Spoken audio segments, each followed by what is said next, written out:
Hey there, my name is Megan and welcome to my channel, or welcome back.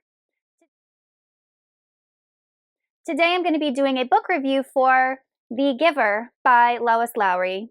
The way that I structure my reviews is I discuss the plot of the book, the things that I liked, the things that I didn't like, and then I give the book an overall rating. So if you're interested in skipping to any one of those particular sections, I'll put timestamps down below. But before we go ahead and get on into the review, if you're not already subscribed to my channel, please consider hitting that subscribe button, as well as giving this video a like to throw my channel a little bit of support. The Giver is the first book in a quartet, and this is the only book out of the quartet that I have actually read. It is a middle grade / YA dystopian book, but it is portrayed at the beginning as a utopian society. We are following a main character named Jonas, and in this society, at 12 years old, the children are given an assignment, and it's basically like an apprenticeship. They are told the career that they are going to have for the rest of their life, and they go and train underneath a mentor. We learn right away that this society is very different from how we know society.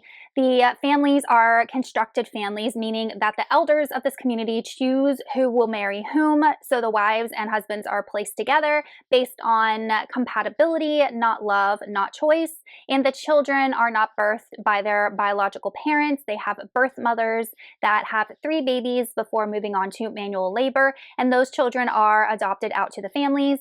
You have to apply for marriage, you have to apply to have a child, and the way that the family unit is constructed is mom, dad, 2 children max, boy and girl. We learn that the society is very structured. For example, when the children turn a certain age, they are given different privileges. For example, at I think age 9, they're able to ride a bicycle. Early on in the book, we learn that Jonas is given the position of receiver of memory. There is only 1 receiver of memory per generation, and they are a very important person in the society. They advise the elders on how to make decisions for the society, but they don't have any power per se. And the receiver of memory has within him or herself all the memories of all the people of the entire world that have lived up until this point in time. And when they get an apprentice, they are able to transmit skin to skin memories that they have in their head, not their own memories. These are memories from other people, other cultures, other places, able to transmit those memories to their new apprentice, which is now Jonas. So you can imagine that Jonas lives in a world that is controlled, where free will is limited. Not only that, but all of the citizens of this world take medication to suppress human emotions like lust, love, etc., to make them very compliant. So Jonas, as part of his training, has to stop taking his medication, and he begins to learn that there is an entire history of the human race, that there were different cultures, people of different skin colors, languages, etc. But not only that, but Jonas begins to learn that emotions exist, such as grief, love, pain, envy, etc. All the things that make us human. So you can imagine a 12-year-old coming into that, having to grapple with that, and also coming to realize the abject control that the elders have placed over this community from a point of trying to make society better, not so much as ruining it.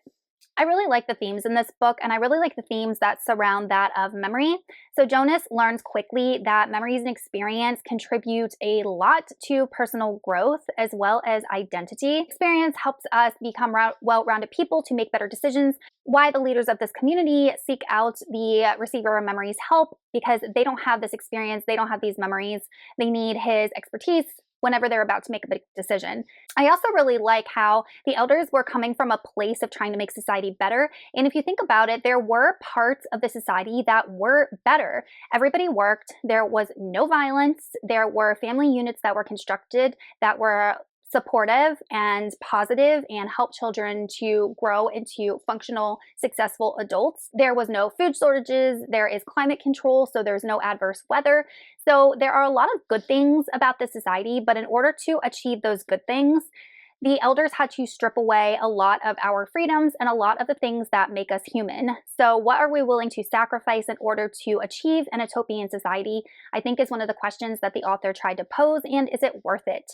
This book also touches on the importance of human emotion and free choice. And I think it all boils down to the fact that we are inherently flawed as humans, and we often choose to do good things, but we're just as capable of doing horrible things. But that is just part of being human and living in this world and the human experience in general. I also like how Lois Lowry included the topic of love in this book, and not just like romantic love. It included parental love, and it also showed times where the receiver of memory had to sacrifice things for the people that he loved. So the author was taking this emotionless society and then implanting in it people who were not bound to being emotionless but were able to feel love, and showing how love often includes self-sacrifice and sacrificial acts.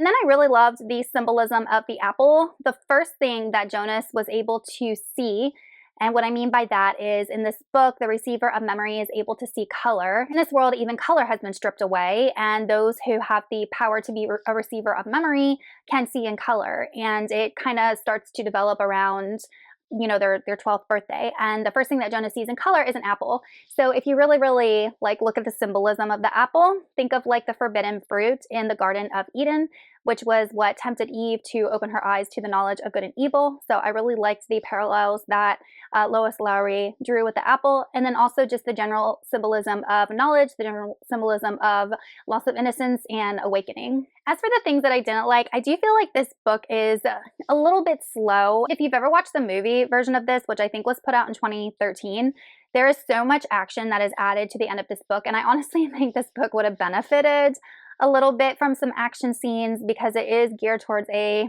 younger audience, and there are some very deep complex themes in this book, and I think it would have been well balanced to have some more action. And I also would have liked to have the fantastical elements explained. We got some snippets of how this community was developed, but how in the world do you make every single person not see color? How do you take away people's memories?